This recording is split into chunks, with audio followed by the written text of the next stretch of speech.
After taking a bit of a break from drawing, I finally managed to start working on a new page of bird studies.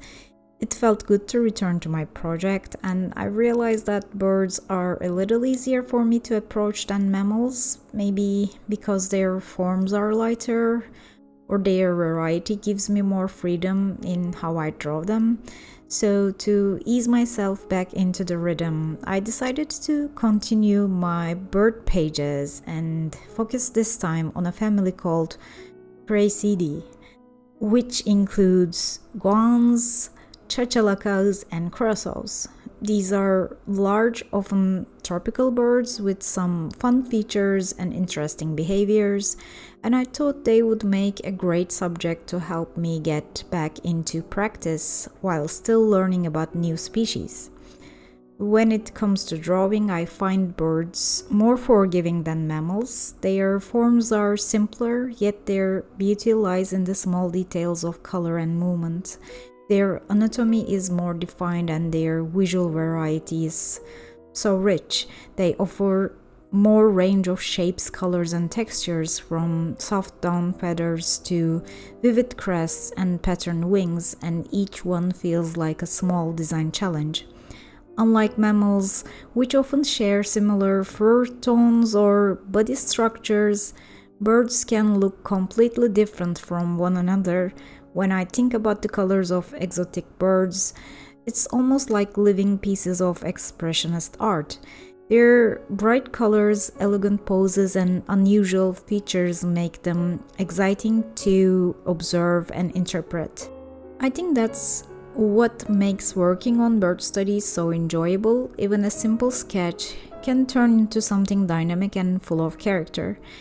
Every feather, pattern, or curve of the beak feels like an opportunity to learn something new both visually and creatively. But actually, Guans, Chachalacas, and Curassows aren't the kind of birds that come to mind when you think of color.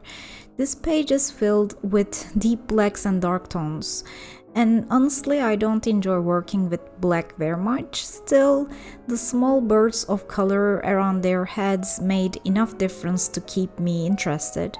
What really drew me in were the unusual head shapes and those strange curled feathers on the curassows. They were tricky to capture, but also the most rewarding part. Those details made the whole page feel visually interesting for me, even within such a limited palette. So I started the page with the plain chachalaca, a fairly common species found from Texas to Central America. It's a medium-sized brown bird with a long tail and bare patch of red skin on its throat, often seen moving noisily through trees.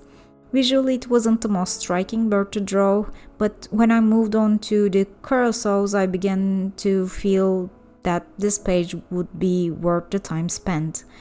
I first did a head study of the blue-billed curassow, an endangered species native to Colombia. Its glossy black plumage contrasted with the bright blue bill knob makes it more visually engaging and a bit of a challenge. Then I made a study of the great curassow, a large, mainly black bird native to Central and South American forests, with a striking yellow or sometimes orange knobbed bill and a bushy crest on its head. Curassows in general are impressive forest birds, often quite large with strong, elegant shapes and ornamental head features. These two species were fairly similar, so the process started to feel a little repetitive for me, but I still wanted to include the horned curassow because the distinctive casque on its forehead made it visually noteworthy. Like a weird unicorn, its casque curves gracefully forward, giving the bird a unique silhouette. I ended up keeping this as just a head study since I was tired of working with mostly black feathers, but it allowed me to work on the shape of the casque, and that was the part why I wanted to draw that. So the head shapes and features of these birds were the main source of inspiration. Curassows have distinct head crests, casques, and facial structures which immediately suggest ideas beyond avian anatomy. For example, the exaggerated casque of the horned curassow could inspire character design in a fantasy world, perhaps a crown-like structure for a regal creature or warrior species. The different feather arrangements around the head, like the tufts and bare skin patches, could be translated into costume design, giving a sense of texture, hierarchy, or cultural significance. Even the subtle differences in beak shape and size could influence props or weapons in a visual narrative. Sharp or elongated shapes might suggest dexterity, predatory traits, or ceremonial uses. Studying these birds can encourage thinking beyond realism. Small details like a curved feather plume could be used to define a character's personality, status, or abilities. By observing and exaggerating these natural forms, we can build unique designs for creatures, fantasy avians, or even human-inspired characters blending biology and imagination. My aim is to enrich my visual library, which I hope can be mined for countless other creative projects.